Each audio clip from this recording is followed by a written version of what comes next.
In this video, we are going to look at converting units from imperial units, so like miles or inches, to metric units, which would be kilometers or meters, that sort of thing. The reason why I wanted to make this video is some folks said in class that doing these kind of conversions was a little bit difficult, so I figured why not? Let's make a video and explain it. So in this case, again, we're going to go imperial to metric units using conversion factors. And I think the easiest way to understand this is to look at gas mileage of a car. So let's look at a car's gas mileage of 21 miles per gallon. All right.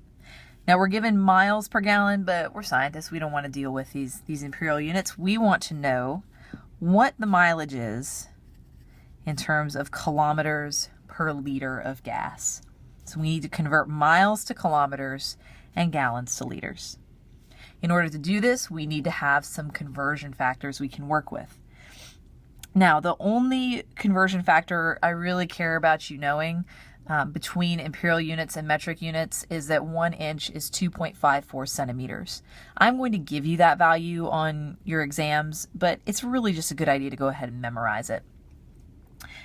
Any other conversions that you need, so in this case miles to kilometers, for example, do not memorize those. Do not take up brain space. I will give you those on the exam. For your homework, you can find them in the back cover of your textbook. But I'll just go ahead and write them here. 1 mile is equivalent to 1.6093 kilometers. And 1 gallon is equivalent to 3.7854 liters. Great.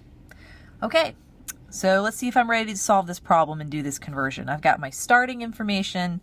I've got what I'm looking for. I've got the conversion factors I need. I should be good to go. All right, the way you set this up.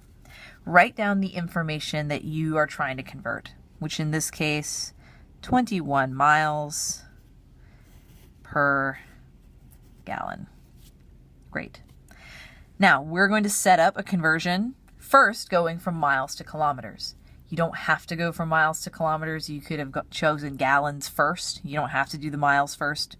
I'm going to do it that way because miles is in the numerator and because I feel like it. But it should work either way. All right. So I'm going to draw a line to write my conversion factor. I'm going to put miles for this conversion factor on the bottom, 1 mile. The reason why I'm putting miles in the denominator is that I want miles to cancel out. Numerator, denominator, cancel, great. I'm going to put 1.6093 kilometers, the other half of my conversion factor, into the numerator. So look what happens. Miles cancel out. I'm left with kilometers in the numerator, which is what I want. Great. Looks like we've done that correctly. Awesome. So let's go on now and convert gallons. In this case, gallons is in the denominator. So when I write my conversion factor, I'm going to put gallons in the numerator. Again, I want gallons to cancel out. I don't want it in my final answer. So I put 1 gallon on top, 3.7854 liters in the denominator. Now notice I've said before that conversion factors are essentially multiplying by 1.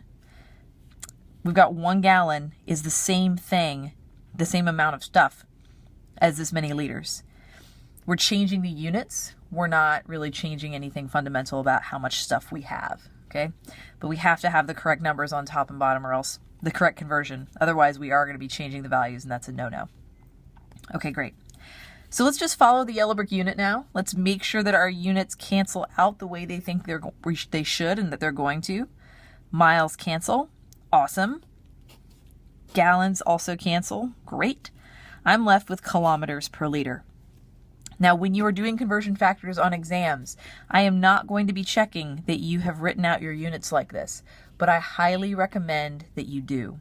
Because if you do this, if you write them out, you can do the unit analysis like I just did, canceling things out, and it will tell you if you've set up your conversion factors correctly.